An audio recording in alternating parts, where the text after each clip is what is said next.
Thursday morning, March 14th, turned into the best birthday gift I never asked for. I was coming back upstairs to grab my phone charger when I heard Amy talking in our bedroom. The door was cracked open maybe 3 inches and her voice carried into the hallway perfectly. She was on her cell with Patricia, her best friend since college, and they were having the kind of conversation that makes you realize your entire marriage is a performance. She said I was pitiful. That's the word she used, pitiful. She told Patricia she fakes being happy every single day and that every gift she buys me is with my own card because I never even check the statements. I just work and hand everything over like a trained monkey who does whatever she says. They both laughed at that. Actually laughed. Then Amy kept going. Told Patricia how the day before I literally ran to start the car when she asked me to drive her to the salon. Said it was pathetic how eager I was to please her. I stood there in the hallway for maybe 2 minutes listening to them tear me apart. I didn't feel shocked or hurt or any of that dramatic nonsense people describe. I felt vindicated. See, I've suspected for about 8 months that Amy views me as some kind of utility rather than a husband. But I'd been waiting for proof, waiting for the mask to slip completely. And there it was, gift wrapped on my 34th birthday. I nodded to myself, went back downstairs, and started my day like normal. Drove to work, handled my meetings, came home. That evening, Amy threw me a birthday party at our place. She invited both our families and about 15 friends. She played the perfect wife all night, kissing my cheek, telling everyone how lucky she was, presenting me with a new watch that yes, I paid for without realizing it. She gave this whole speech about how I'm her rock and her best friend, and she can't imagine life without me. I smiled. I thanked everyone. I cut the cake. I waited. Here's what you need to understand about my marriage. We've been together 6 years, married for 4. Amy works part-time at a dental office doing administrative stuff. Makes about $30,000 a year. I'm a project manager for a construction firm, pulling in close to 90. When we got married, she convinced me that combining finances completely would make everything easier. Her name went on my checking account, my savings, even got added to my credit cards as an authorized user. She said it showed trust and commitment. What it actually showed was that she's smarter than I gave her credit for. Over the years, she's built this life where she has access to everything I earn while contributing basically nothing. She books spa appointments on my card. She goes shopping with Patricia and charges it to our account.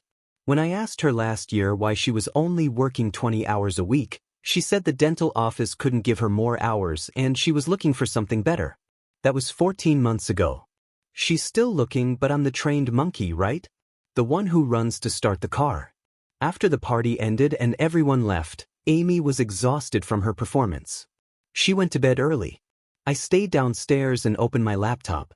Started going through our financial records with fresh eyes. Now that I knew exactly what I was looking at, joint checking account, joint savings, my name on the mortgage, but hers on the deed after she convinced me to add her 2 years ago for estate planning purposes. That made sense at the time. I spent that entire weekend being normal, friendly, attentive. I asked Amy about her week, listened to her complain about her coworker, Dana, who apparently micromanages everyone. I drove her to Patricia's house on Saturday so they could have brunch together.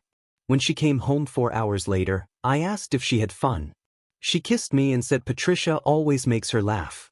Yeah, I bet she does. Monday, I took a personal day from work, told Amy I wasn't feeling great and would stay home. She left for her shift at 10 o'clock and I waited exactly 15 minutes before I started implementing what I'd been planning all weekend.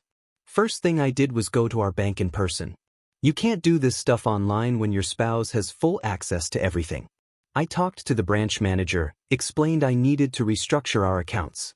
He suggested I open a new individual checking account and have my paychecks redirected there, starting immediately. Done. New account, just my name.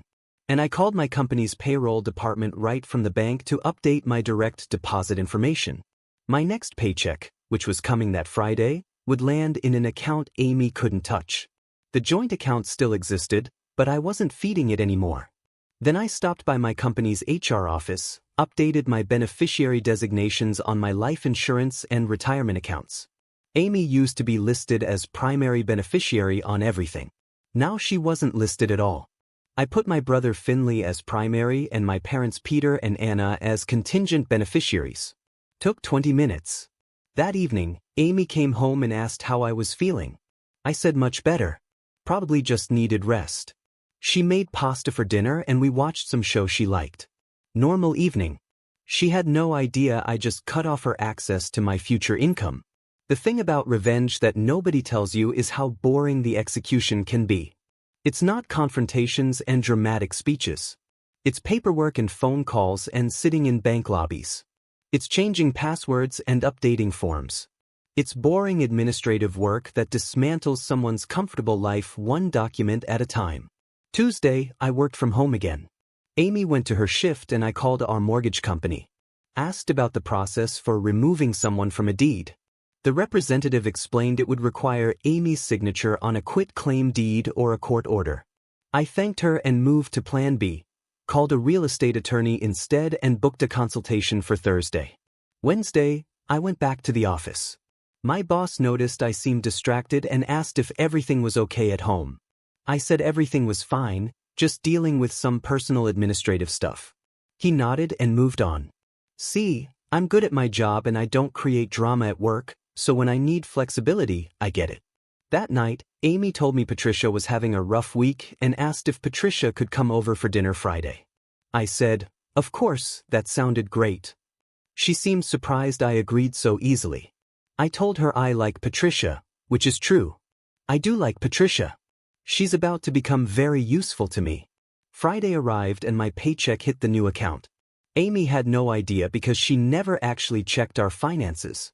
She just spent from them. Patricia came over around 6 o'clock. They drank wine in the living room while I grilled chicken in the backyard. Normal dinner, normal conversation. I asked Patricia about her job at the insurance company, and she complained about her caseload. I sympathized. I was pleasant and engaged and completely forgettable. What Amy and Patricia didn't know was that I'd been listening to everything they said for the past week, not through some complicated spy equipment, just through our home smart speaker system that we have in most rooms. The audio feeds go to an app on my phone, and I'd been reviewing their conversations whenever Patricia came over. They talked about me 3 times that week. Amy told Patricia she was getting bored, that I was too predictable, that she'd been thinking about what her life would look like if she made a change. Patricia encouraged her, told her she deserved better, said Amy should make sure she protected herself financially before doing anything drastic. That's when I understood the full picture. This wasn't just disrespect. Amy was actively planning her exit strategy, and Patricia was coaching her through it. They were waiting for the right moment for Amy to file for divorce and take me for everything she could get. Except they'd miscalculated pretty severely because I was 3 steps ahead now and accelerating. Second week, I met with the real estate attorney. She explained that since I'd purchased the house before marriage and then added Amy to the deed, it created a complicated ownership situation. But she also mentioned something interesting. If I could prove Amy wasn't contributing to the mortgage or household expenses proportionally, I might have grounds to argue for an unequal division of assets in a divorce. She recommended I document everything. So I did. Bank statements going back 18 months, expense reports showing my income versus hers. Records of every payment I'd made on the mortgage, utilities, insurance. I created a spreadsheet that would make an accountant weep with joy. Cold, detailed, factual. Third week started and Amy noticed something was off. Not because she'd checked our accounts, but because she tried to book a spa day with Patricia and the card was declined. She came to me confused. Said there must be some mistake. I told her I'd moved some money around for a work project and maybe I'd transferred too much. I said I'd fix it tomorrow. She accepted that because she'd always accepted my explanations about money. To her, I was the trained monkey who handled the boring financial stuff while she enjoyed the benefits. I didn't fix it. Tuesday, she tried again and got declined again. This time she actually logged into our joint account and saw the balance was basically 0. She came to me angry, demanded to know what was happening. I explained very calmly that I'd opened a new individual account and redirected my income there. I told her the joint account was still active for any money she wanted to contribute, but I decided to separate my finances. She lost it. Started yelling about how married couples don't separate finances, how this was financial abuse, how I was controlling and manipulative. I just stood there and let her rage. When she finished, I asked her one question. I asked if she remembered what she'd told Patricia on my birthday morning about the trained monkey who does whatever she says. Her face went white. She tried to deny it. Said I must have misunderstood. I pulled out my phone and played the audio clip from our smart speaker system. Her voice crystal clear, telling Patricia I was pathetic and pitiful and that every gift was bought with my own money. She started crying, tried to say it was just venting, that everyone complains about their spouse to their friends, that she didn't mean it the way it sounded. I told her it sounded pretty clear to me. Then I went upstairs and locked myself in the guest room. That was 4 days ago. Since then, Amy has been in complete meltdown mode. She's called me probably 40 times, and I've answered exactly 0 of them. She sent about 100 texts that I've read, but not responded to. She's enlisted Patricia to try mediating. And Patricia has been texting me too, asking me to please talk to Amy, that she's falling apart. This morning, I got a text from Patricia that said exactly this. She's having a complete breakdown. She can't stop crying. Please answer her calls. I'm not going to because here's what Amy and Patricia still don't understand. This isn't a fight we're having. This isn't a rough patch in our marriage. This is me systematically removing Amy from every financial connection to my life while documenting exactly why I'm doing it. The audio recordings, the spending records, the proof that she contributes nothing while spending everything. I've got a meeting with a divorce attorney scheduled for next week. I'm going to file first and I'm going to file with evidence. And when this is done, Amy is going to learn that trained monkeys eventually stop performing. Patricia can keep texting. Amy can keep crying. I've waited 4 years to stop playing their game. I'm just getting started. Update 1. Alright, so the comments on my last post were wild to everyone who said I should have confronted her immediately instead of planning. You clearly haven't been married to someone who spent 4 years treating you like an ATM with legs. This isn't about a quick satisfaction moment.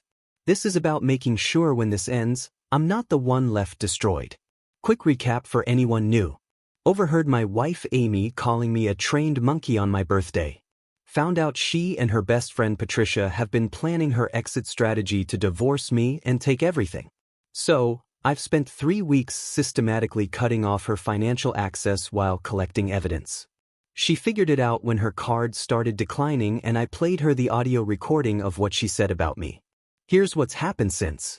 Wednesday morning, 5 days after I locked myself in the guest room, I had to leave for work.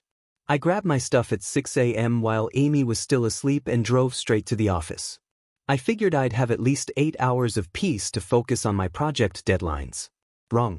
Around 11 o'clock, my desk phone rang and it was reception saying my wife was in the lobby asking to see me. I went down there and Amy was standing by the security desk looking like she hadn't slept in a week. She immediately started talking about how we needed to discuss this like adults, how shutting her out wasn't solving anything, how she'd made a mistake venting to Patricia. But that didn't mean our whole marriage should end. She was loud enough that 2 of my coworkers walking by definitely heard her say the word divorce. I told her this wasn't the place for this conversation. She said then where was the place? Because I wouldn't answer her calls or texts and I'd locked her out of the guest room at home. I said we could talk tonight after I got home from work. She asked what time. I said 7 o'clock. She left. Spent the rest of my day dealing with questions from my project team about whether everything was okay. My supervisor, Craig, actually pulled me into a conference room around 2 o'clock and asked directly if I was going through something personal that might affect my work.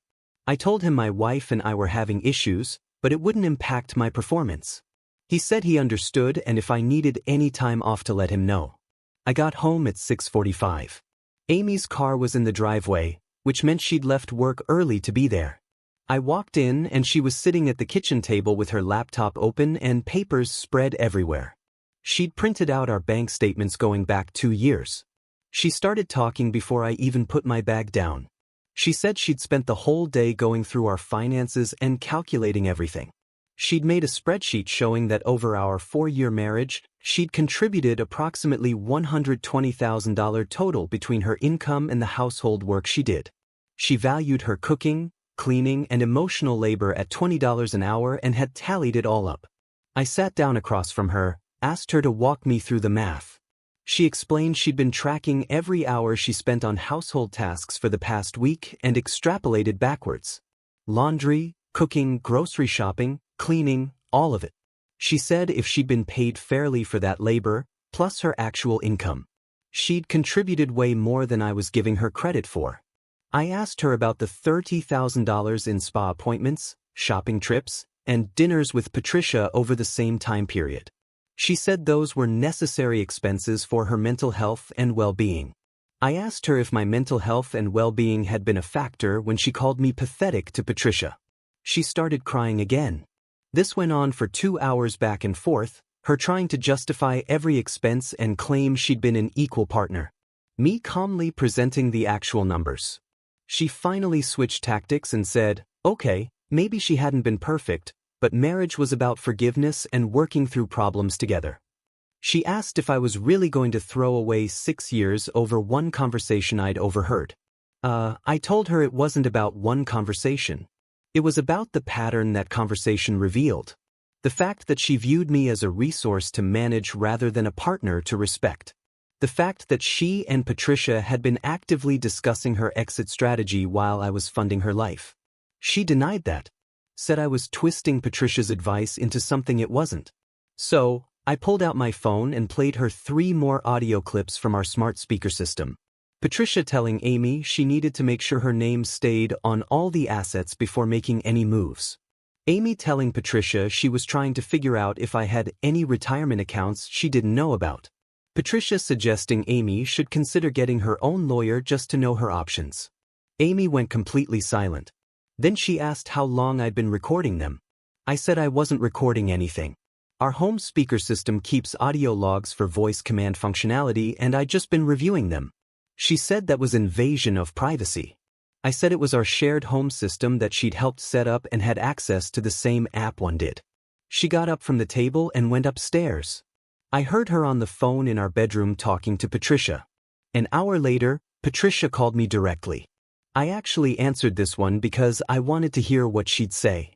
Patricia tried the reasonable friend approach. Said she knew things looked bad, but I needed to understand that women talk to their friends about relationship frustrations and it doesn't mean anything. Said Amy loved me and was terrified of losing me. Said if I just agreed to couples counseling, they could work through this. I asked Patricia why she'd been coaching Amy on protecting her financial interests if there was nothing going on. Patricia said she was just being a good friend, making sure Amy knew her legal rights. I said that was interesting and hung up. Thursday morning my mom, Anna, called. Apparently, Amy had reached out to her the night before. My mom said Amy had explained that we were having marital problems and she was hoping my mom could talk to me about giving marriage counseling a real chance. My mom asked what was actually going on. I gave her the full story. The birthday morning conversation, the audio recordings, the financial manipulation, all of it. My mom was quiet for a long time and then said she'd never liked how Amy talked about money, but she'd assumed it was just different values. She said my dad Peter wanted to talk to me too. My dad called an hour later. He was less diplomatic. He said if Amy had been using me as a bank account for 4 years, I needed to protect myself immediately and completely. He asked if I'd talked to a lawyer yet. I said I had a consultation scheduled. He said he wanted to come with me. I said that wasn't necessary. He said he was coming anyway and to send him the appointment details. Friday, I met with the divorce attorney and yeah, my dad drove up from their place 2 hours away to be there. The attorney was a woman named Sharon who'd handled a colleague's divorce last year. She reviewed all my documentation, the audio files, the spending records, the evidence that I'd purchased the house before marriage and made all the mortgage payments. Sharon said I had a strong case for keeping the house and for an unequal division of assets based on contribution. But she also warned me that judges don't like secret recordings, even if they're technically legal, and that Amy's household labor argument might actually carry some weight depending on the judge. She said the smartest move would be to push for a settlement where Amy got significantly less than half, but enough that she wouldn't fight it in court. My dad asked what timeline we were looking at. Sharon said if we filed immediately, it would still be months before anything was finalized. And in the meantime, Amy and I were stuck in a weird limbo where we were married but clearly separated. She recommended I consider having Amy move out or moving out myself to establish physical separation. That night, I told Amy one of us needed to leave the house. She refused. Said it was her home too and she had every right to stay there. I said fine. Then I'd leave. She said if I left it would look like I'd abandoned the marriage and that would hurt me in the divorce. I said I wasn't abandoning anything. I was creating space. She said space wasn't what we needed. Communication was. Saturday morning. My brother Finley showed up unannounced. He'd talked to my parents and decided to drive over to check on things. He took one look at me and Amy, barely speaking to each other, and suggested we all go get breakfast at this diner about 20 minutes away. Neutral territory. We went, sat in a booth, ordered food, and had the most awkward meal of my life. Finley tried to mediate, asked both of us to explain our perspectives. Amy did her whole speech about how she'd been a devoted wife who'd made one mistake venting to a friend.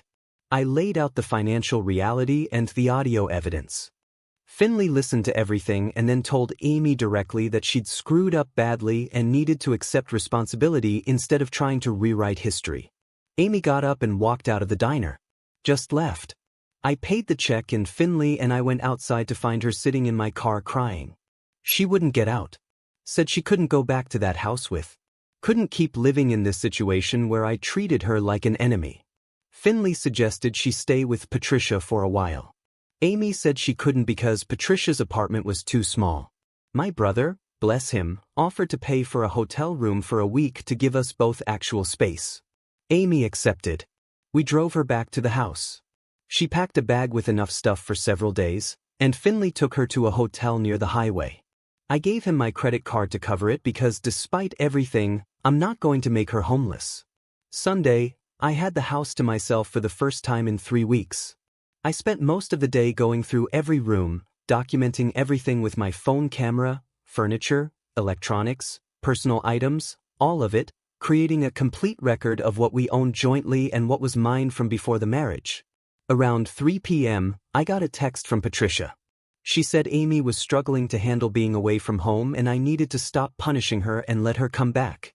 I replied that Amy could come back whenever she wanted. I'd never prevented her from being in the house. Patricia sent back a long paragraph about how I'd created a hostile environment and it was emotionally abusive to freeze Amy out like this. I screenshot that text and sent it to Sharon, the attorney. She replied that I should keep all communications from Patricia because they showed a pattern of third-party interference that might be relevant later. Monday morning, I went back to work, had a meeting with my boss about the Q2 projections, and managed to focus on actual work for about 4 hours. Then at lunch, I got a call from an unknown number. Answered it thinking it might be related to the divorce filing. It was Amy's mother. I haven't mentioned Amy's parents before because they live across the country and we see them maybe twice a year. But apparently Amy had called her mother over the weekend and given her version of events.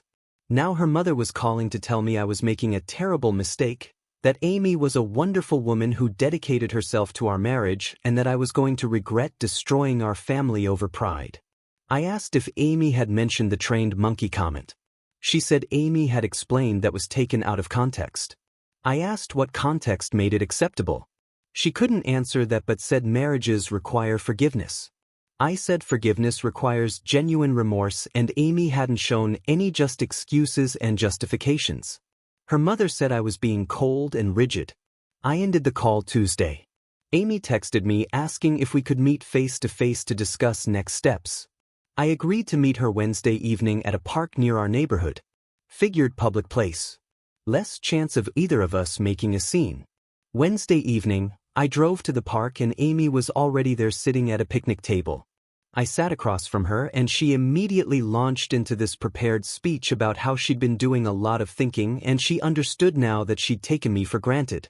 She said she wanted to make real changes and prove she could be a better partner. She asked if I'd be willing to pause the divorce process and try a 6-month trial period where we worked on our issues. I asked what those changes would look like specifically.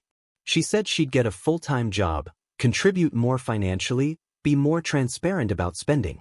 She'd even agree to separate accounts if that's what I wanted. She just needed me to give her a chance to show me things could be different. I told her the problem wasn't that she'd taken me for granted.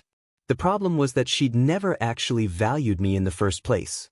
She'd seen me as a resource, a provider, someone to manage and manipulate. And the only reason she wanted to fix things now was because she'd lost access to that resource. She started crying and said that wasn't true. She did love me.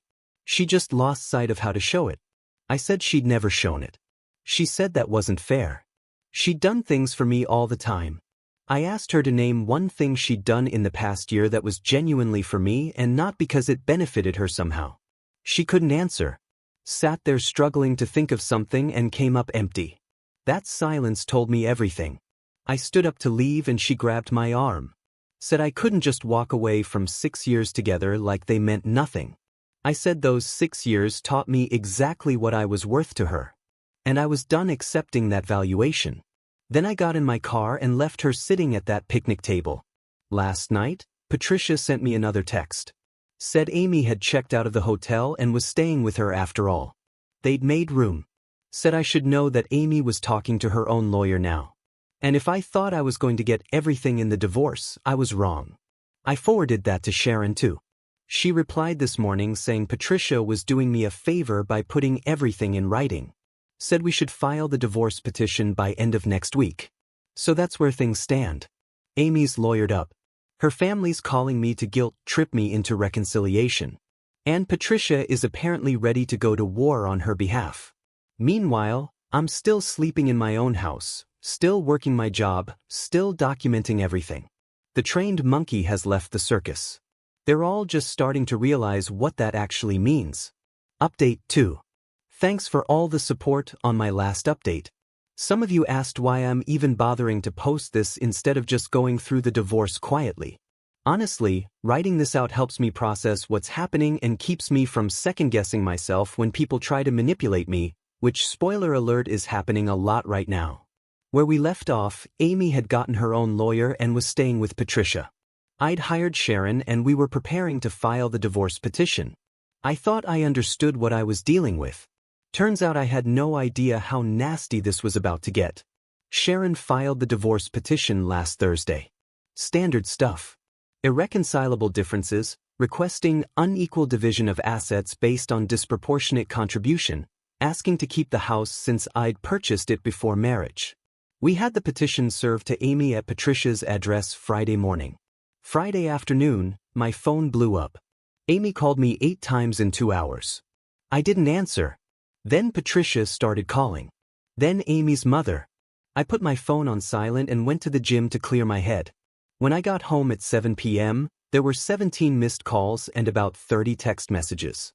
The texts from Amy were all variations of, "How could I do this? How could I file without even trying to work things out?" I'd promised to give her a chance and I'd lied. Patricia's text said I was making a huge mistake and Amy's lawyer was going to destroy me in court. Amy's mother sent a long message about how I was breaking her daughter's heart and she'd never forgive me for this cruelty. I called Sharon and asked if this reaction was normal. She laughed and said completely normal. People always lose it when they actually get served. She told me not to respond to any of them and let her handle all communication going forward. Saturday morning, I drove to my parents' place for lunch. My mom had been wanting to see me in person and make sure I was doing okay. We were halfway through grilled cheese sandwiches when my dad's phone rang. He looked at the screen, frowned, and answered it. Listened for about 30 seconds, and then said they should probably have this conversation face to face if it was that important. Turns out it was Amy. She'd called my dad's cell, which she had from being family, and asked if she could come over to talk to them. My dad had said yes without really thinking it through. Amy showed up 20 minutes later. My parents have this house with a big living room that opens into the kitchen. So, I stayed in the kitchen while Amy sat with my parents in the living room. I could hear everything. She gave them her whole speech about how she knew she'd made mistakes, but she loved me and wanted to save the marriage. She said I'd become cold and vindictive over one comment she'd made to a friend. She claimed I'd been financially controlling throughout our marriage and was now using money as a weapon to punish her. My mom asked about the trained monkey comment. Amy said yes, she'd said that, But she'd been having a bad day and venting to Patricia about feeling taken for granted herself. Said it wasn't how she really felt and she'd apologized multiple times, but I refused to forgive her. My dad asked about the audio recordings showing her and Patricia discussing exit strategies. Amy said those conversations were Patricia's idea, not hers. Said Patricia had gone through a bad divorce 3 years ago and was projecting her own issues onto Amy's marriage. Said she'd never actually wanted to divorce me. She'd just been processing her feelings with a friend.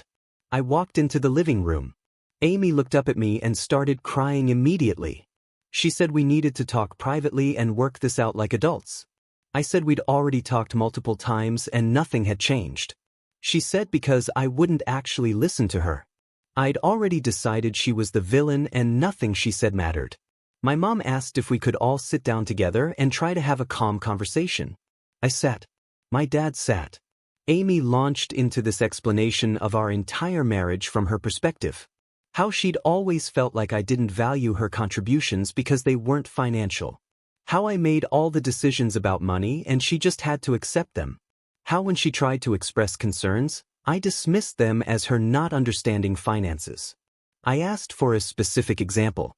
She said last year when she'd wanted to book a trip to Hawaii for our anniversary, and I'd said we couldn't afford it. I pointed out that we couldn't afford it because she'd spent $4,000 the previous month on a new bedroom furniture set we didn't need. She said she'd spent that money to make our home nicer and I'd never appreciated the effort she put into maintaining our living space. My dad interrupted and asked Amy directly if she could acknowledge that calling me a trained monkey was wrong, regardless of context. She said yes, it was wrong. She'd said that. Then she added that I'd been secretly recording her conversations and violating her privacy. So maybe we'd both done things wrong. My mom asked if Amy had actually been planning to divorce me before I'd confronted her. Amy hesitated and then said she'd been thinking about it because she was unhappy. But thinking wasn't the same as planning. I pulled out my phone and started playing one of the audio clips. Amy grabbed for my phone and we actually had a brief physical struggle over it before my dad stood up and told us both to stop. Amy left. My parents looked exhausted. My mom said she understood why I was angry, but asked if I'd really tried every option before filing for divorce. I explained that I'd tried for 4 years while Amy drained my bank account and mocked me to her friends. My dad told my mom to drop it. Sunday, I spent the day cleaning the house and organizing my home office. Around 3 p.m., someone started ringing the doorbell repeatedly. I looked through the window and saw Patricia standing on my porch. I didn't answer. She rang the bell probably 15 times and then started banging on the door. Finally, she yelled through the door that she knew I was home and we needed to talk about Amy. I opened the door. Patricia immediately started telling me I was being unreasonable and cruel. Said Amy was having panic attacks multiple times a day and could barely function. Said I was destroying her mental health by refusing to communicate. I asked Patricia why she thought she had any right to be involved in my marriage. She said because Amy was her best friend and she couldn't stand by while I emotionally abused her. That word abuse made me genuinely angry. I told Patricia that she'd coached Amy on how to protect her financial interest in a divorce, encouraged her to see me as a resource rather than a partner, and was now trying to gaslight me into thinking I was the problem. Patricia said that wasn't what happened at all. She'd just been supporting her friend through a difficult time. I said if this was her version of support, she should find a new career path. Patricia tried a different approach.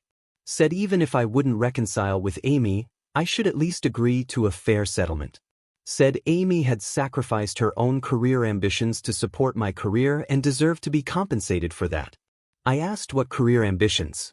Patricia couldn't answer that. I closed the door. Monday morning, I went to work early to avoid any potential ambush in the parking lot. Spent the whole day in back-to-back meetings about our new construction site downtown. Around 4 p.m., my supervisor, Craig, pulled me aside and said he needed to talk to me about something sensitive. Apparently, Amy had called the office main line and asked to speak with him directly. She'd told him I was going through a mental health crisis and she was worried about my stability.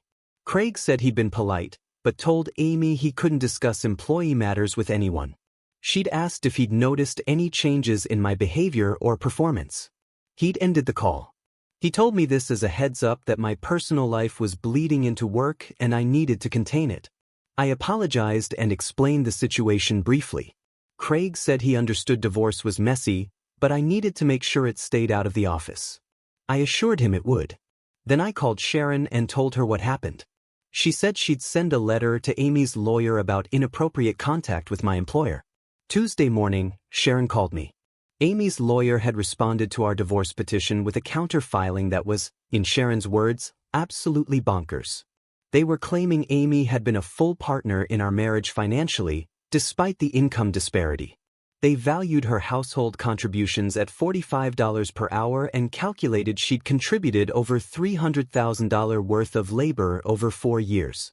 They were demanding the house be sold and proceeds split equally, half of my retirement accounts, and spousal support of $2,000 per month for 5 years. I asked Sharon if they were serious. She said they were shooting high to have negotiating room, but yes, they were serious. She said we needed to respond with our own valuation of Amy's contributions and evidence of her excessive spending. She asked me to pull together records of every major purchase Amy had made with our joint funds. I spent Tuesday and Wednesday evenings going through 4 years of credit card statements and bank records. Tagged every transaction I could identify as Amy's personal spending. Spa appointments, clothing purchases, dinners with Patricia, weekend trips with her friends. By the time I finished, I had a spreadsheet showing she'd spent approximately $95,000 on non-household personal expenses over 4 years.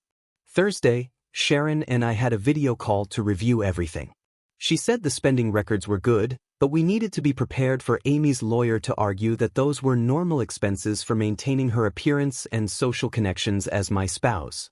I asked how that was different from my gym membership or my work clothes. She said functionally it wasn't, but judges could be sympathetic to arguments about social expectations for women. Friday morning, I got a text from an old friend Craig from college, different Craig, not my boss, asking if Amy and I were okay. I asked why he was asking. He said Amy had posted something on social media about going through a difficult time and needing support from friends who understood what it was like to feel devalued in a relationship.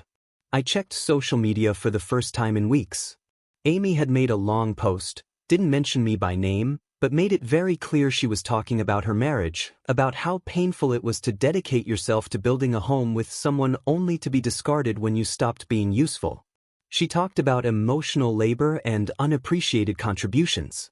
The post had about 60 comments, almost all supportive. I screenshot the whole thing and sent it to Sharon. She said it was poor judgment on Amy's part, but probably not actionable. She said I should not respond publicly and should probably stay off social media entirely until the divorce was finalized. Saturday, my brother Finley called and said he'd seen the post. Asked how I was holding up. I told him I was managing. He said our parents were getting stressed about the whole situation and maybe I should consider just giving Amy enough money to go away quietly. I said that would set a precedent that you could treat someone like garbage for years and then get paid to leave.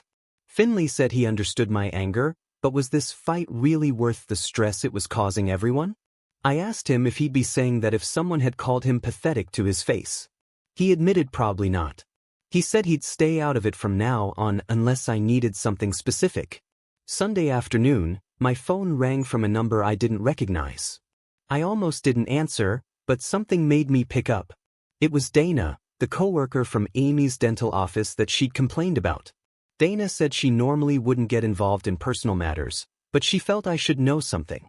She said Amy had been telling everyone at work that I was mentally unstable and had become financially abusive during our marriage. I asked Dana why she was telling me this. She said because she'd worked with Amy for 2 years and had watched her spend most of her shifts on her phone shopping online or texting Patricia. Said Amy complained constantly about having to work at all and talked about me like I was her retirement plan. Dana said she'd felt uncomfortable about it, but it wasn't her business until Amy started spreading what Dana believed were lies about me. I thanked Dana for the information. She said she'd be willing to provide a statement to my lawyer about what she'd observed if it would help. I told her I'd let her know and asked her to put nothing in writing directly to me. I called Sharon immediately after and told her about Dana. Sharon said having a workplace witness to Amy's attitude about work and finances could be very valuable. Monday morning, I went to work and found 3 of my project team members acting weird around me. Finally, one of them, a guy named Marcus, who I've worked with for 5 years, pulled me aside and asked if everything was okay. I said, why? He said his girlfriend followed Amy on Instagram and had seen stories Amy posted about her marriage ending, and his girlfriend had told Marcus, and now everyone knew. I asked what the stories said. Marcus showed me on his phone. Amy had posted multiple Instagram stories over the weekend showing her crying, talking about betrayal and abandonment, posting quotes about narcissistic partners and financial abuse. She'd tagged them with things like mental health matters and speak your truth. I went to the bathroom and actually punched the wall. Not hard enough to break anything, but hard enough to hurt my hand. I was furious that Amy was playing victim publicly while trying to take everything I'd worked for. Called Sharon again. She said the social media posting was getting out of hand and we should consider requesting a gag order as part of the divorce proceedings.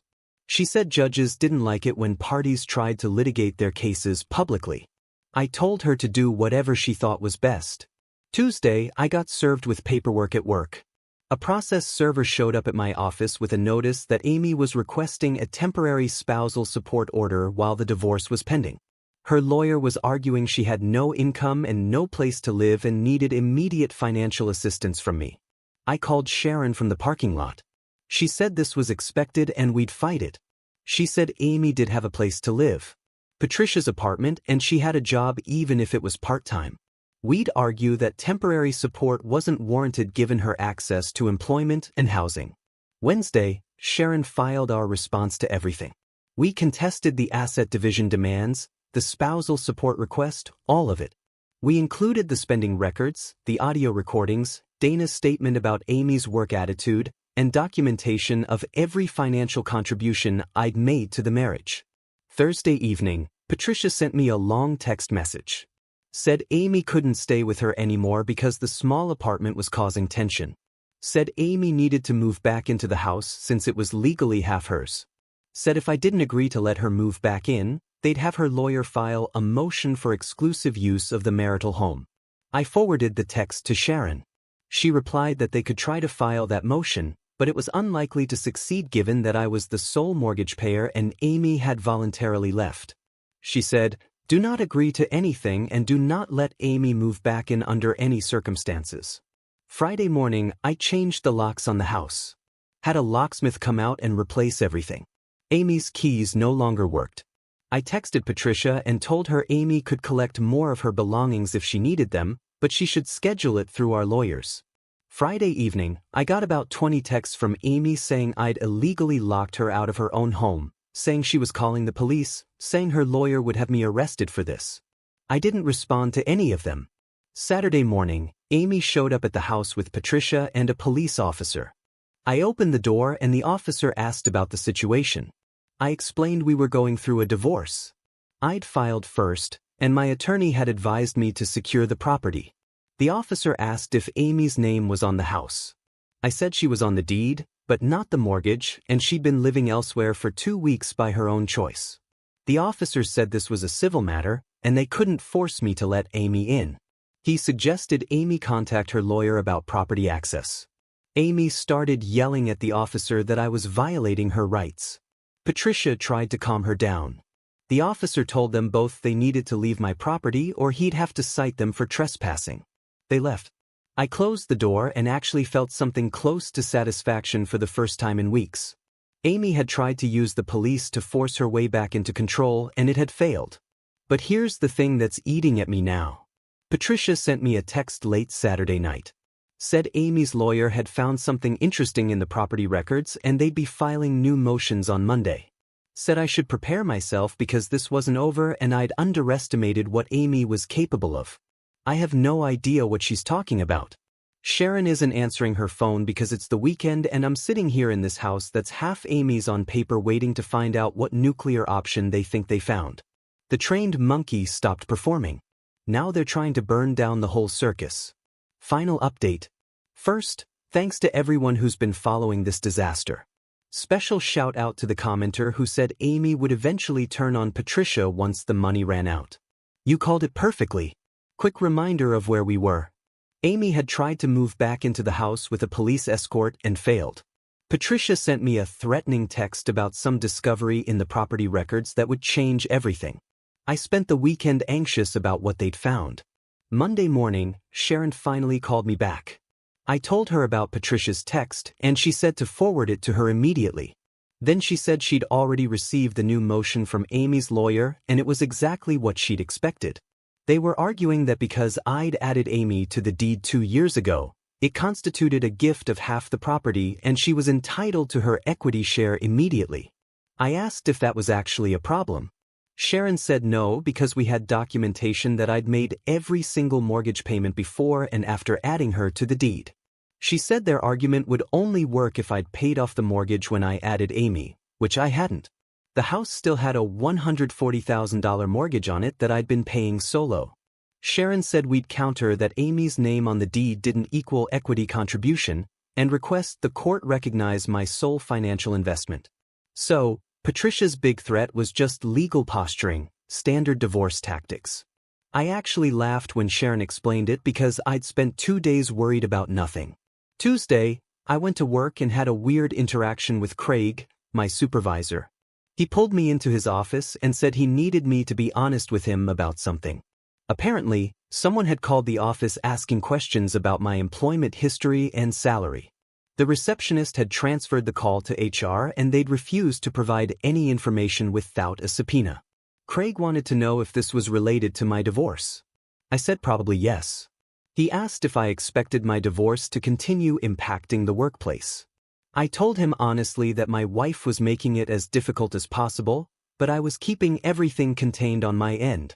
Craig said he understood, but if it escalated further, he'd need to have a more serious conversation about it.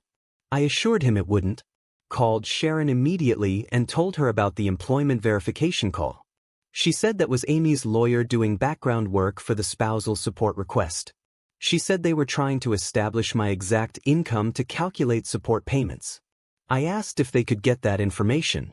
She said eventually yes through legal discovery, but calling my workplace directly was aggressive and inappropriate. Wednesday, we had our first mediation session. This was court-ordered before we could proceed to an actual hearing. The mediator was a woman, probably in her 60s, who'd clearly seen every divorce drama possible.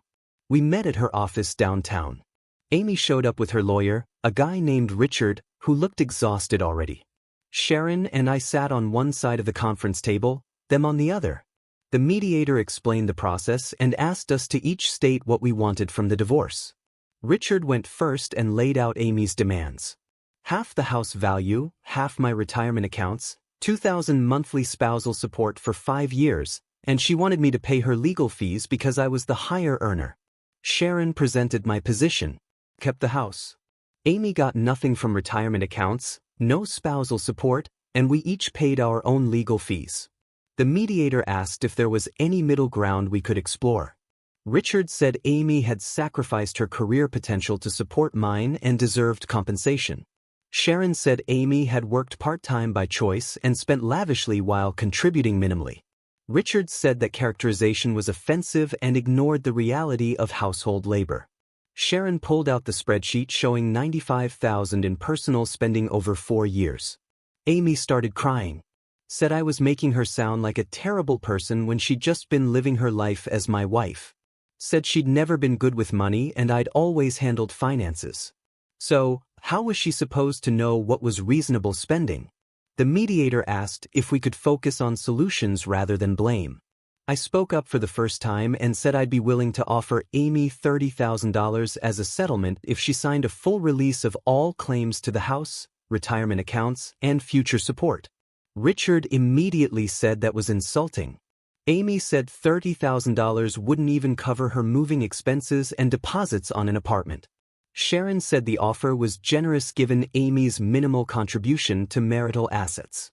Richard said they'd need to see full financial disclosure before discussing any settlement. The mediator suggested we table the discussion and reconvene after discovery was complete. The session ended after 2 hours of going in circles. As we were leaving, Amy tried to talk to me directly in the hallway. She said we used to love each other and she didn't understand how it had come to this. I told her it came to this when she called me a trained monkey and started planning her exit strategy with Patricia. She said Patricia had been a bad influence and she wished she'd never listened to her. I asked if she was really going to blame her best friend now. She said Patricia had encouraged her worst impulses and made her think I didn't value her when really she'd been the one devaluing our marriage. I walked away. Thursday, Sharon called with interesting news. Dana from Amy's dental office had reached out to her directly and provided a detailed statement about Amy's work behavior and comments about me. Dana had documented specific conversations where Amy had talked about viewing me as her financial security and had joked about never having to work full-time as long as she stayed married. She'd also documented that Amy frequently left work early or called in sick to go shopping or meet Patricia. Sharon said Dana's statement was incredibly valuable because it showed a pattern of Amy intentionally avoiding full employment while relying on my income. She said we could use it to counter any argument that Amy had sacrificed career opportunities. Friday afternoon, I got a call from my brother Finley. He said Mom had talked to Amy earlier in the week, and Amy had asked if my parents would be willing to mediate between us. My mom had told Amy that they supported me and wouldn't be getting involved further. Finley said Amy had apparently broken down and admitted she'd made terrible choices and didn't know how to fix them. I asked Finley if he thought I was being too harsh. He said absolutely not. He said Amy had treated me like an ATM for years and was now facing consequences of her own choices. He said the fact that she was trying to use our parents to manipulate me just proved she still didn't understand what she'd done wrong. Saturday, I was at the grocery store loading bags into my car when Patricia walked up to me. I hadn't seen her coming and she just appeared next to my car. She said we needed to talk and it couldn't wait. I said anything she had to say could go through lawyers. She said this wasn't about the divorce. It was about Amy's mental state. Patricia told me Amy had been staying with her for 3 weeks and it was destroying Patricia's life. Amy cried constantly, couldn't sleep, wasn't eating properly. Patricia's boyfriend had started complaining about having a third person in their small apartment.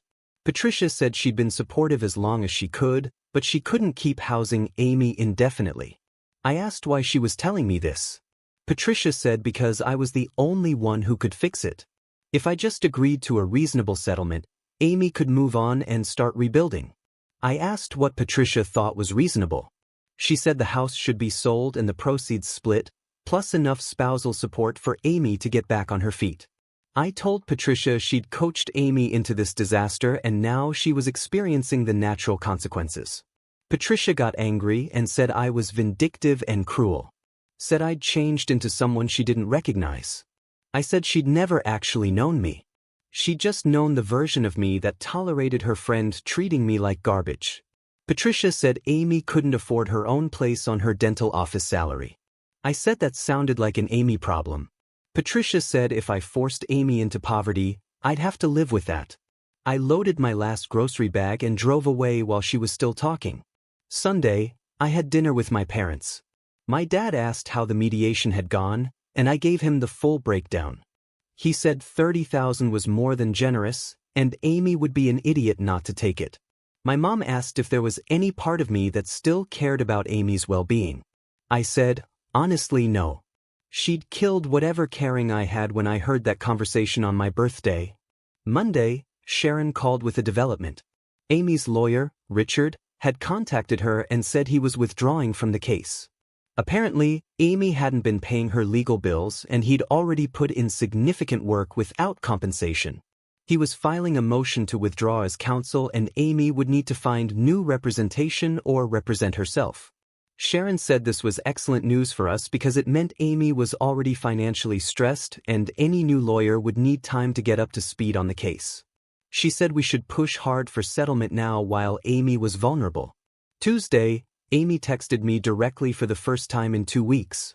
Said her lawyer had quit and she couldn't afford another one. Said she was willing to negotiate a settlement, but she needed help understanding what was fair because she'd never handled legal matters. I screenshot the text and sent it to Sharon without responding. Sharon said she'd reach out to Amy directly to discuss settlement since Amy no longer had representation. Wednesday, they had a phone call that Sharon recorded with Amy's permission. Sharon laid out our offer clearly, $30,000. Amy signs a quit-claim deed, removing her from the house, releases all claims to retirement accounts and future support, and we both pay our own legal fees. Amy asked Sharon if that was really all she was entitled to after 4 years of marriage. Sharon explained that entitlement was based on contribution, and Amy's contribution had been minimal, while her consumption had been substantial. Amy said she'd need to think about it. Thursday, Patricia sent me a long text message. Said Amy's lawyer, dropping her had been the final straw, and Patricia couldn't keep supporting her financially and emotionally. Said Amy would need to move out of Patricia's apartment by the end of the month. Said she hoped I was happy that I'd successfully isolated Amy from everyone who cared about her. I replied to Patricia for the first time in weeks, told her that she'd been the one encouraging Amy to view me as a resource rather than a partner, that she'd coached her on protecting assets for a divorce, and that she'd actively participated in dismantling my marriage. I said Amy's isolation was a direct result of Patricia's advice and interference. Patricia wrote back that she'd only been trying to help her friend. I said she'd helped her friend right into homelessness and poverty. Patricia said that was my fault for being unforgiving. I said it was the consequence of treating someone like a trained monkey for 4 years. Friday morning, Amy called me. I almost didn't answer, but curiosity got the better of me. She was sobbing and could barely speak. She said Patricia was kicking her out and she had nowhere to go. Her mother lived across the country and couldn't help her. She'd been looking at apartments, but couldn't afford deposits and first month's rent on her part-time salary. I asked what she wanted from me. She said she'd sign whatever settlement I wanted if I just give her enough money to get an apartment and some furniture. She said she'd take $40,000 instead of $30,000 if I'd agree to that. I said I'd offered $30,000 and that offer stood. She started yelling at me. Said I was being heartless and punishing her for one mistake. Said she'd given me 4 years of her life and deserved better than being thrown away like trash. I said she'd given me 4 years of contempt and manipulation while spending my money and mocking me to her friends. She said she'd apologized for that. I said apologies didn't undo patterns of behavior. She asked what she was supposed to do. I said get a full-time job. Find roommates, live within her means like millions of other people do. She said I was destroying her life. I said she'd destroyed whatever feelings I had for her on March 14th when she called me pathetic and they both laughed. She hung up. 2 hours later, Sharon called and said Amy had agreed to the settlement. $30,000 quit-claim deed, full release of claims. Sharon said we could have papers drawn up by Monday and this could be finished by end of next week. Monday, the settlement papers were ready. Sharon arranged for Amy to come to her office Tuesday to sign everything. I wasn't required to be there, but I wanted to see Amy's face when she signed away any claim to the life she'd been living on my income. Tuesday morning, I drove to Sharon's office. Amy was already in the conference room looking absolutely defeated. No makeup, hair pulled back, wearing clothes I recognized from years ago. Sharon went through every page of the settlement agreement explaining what Amy was signing. Amy would receive $30,000 within 5 business days. She would sign a quit-claim deed removing her name from the house. She would release all claims to my retirement accounts, future income, and any spousal support. She acknowledged the marriage was irretrievably broken and agreed to the divorce being finalized as uncontested. Sharon asked if Amy understood everything. Amy said yes. Sharon asked if she'd had opportunity to consult with legal counsel. Amy said she couldn't afford a lawyer and was choosing to proceed without one. Sharon noted that in the record, Amy signed every page. Her hand was shaking, but she signed. When she finished, she looked at me directly and said she hoped I was satisfied. I said I was satisfied that she'd finally faced reality about what she'd contributed to our marriage. She asked if I'd ever actually loved her. I said I'd loved who I thought she was, but that person apparently never existed. She started crying again, and Sharon ended the meeting. The quit-claim deed was filed Wednesday.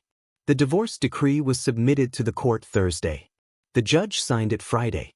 $30,000 transferred to Amy's account Monday of the following week. By Wednesday of that week, Patricia had texted me saying Amy had moved out and was living in a studio apartment across town. She said Amy was working full-time now at a different dental office to afford rent. She said I should know that Amy was completely broken and it was my fault. I blocked Patricia's number. I blocked Amy's number. I blocked Amy's mother's number. I changed my social media settings to private and removed anyone connected to Amy. Thursday, I had drinks with my brother Finley to celebrate the divorce being final. He asked how I felt. I said I felt vindicated. He said I'd handled the whole thing brilliantly and Amy had gotten exactly what she deserved. Friday, I was back at work and Craig asked if everything was resolved with my personal situation. I said completely resolved. He said my performance had been solid throughout and he appreciated me keeping the drama away from the office. I thanked him and got back to work. This weekend, I've been sitting in my house, with only my name on the deed. Thinking about that conversation I overheard on March 14th, Amy called me pitiful. Said I was a trained monkey who did whatever she said. Said it was pathetic how eager I was to please her. She's living in a studio apartment now, working 40 hours a week for the first time in years. Patricia's boyfriend apparently told her she needed to establish better boundaries with friends after the Amy situation almost destroyed their relationship. Amy's social media presence has gone completely quiet, and I'm here in my home with my retirement accounts intact, with my income going into accounts only I control. With the freedom to build whatever life I want next, the trained monkey learned some new tricks. Turns out the most important one was walking away from the circus entirely. Thanks for following along, everyone. Time to close this chapter and never look back. Welcome to Hidden Lies, where we expose the deceptions that hide in plain sight. If this story resonated with you, hit that subscribe button and turn on notifications so you never miss an update. Share your thoughts in the comments below. What would you have done in this situation? And if you've got a story of betrayal or revenge that needs to be told, send it our way. Until next time, stay vigilant.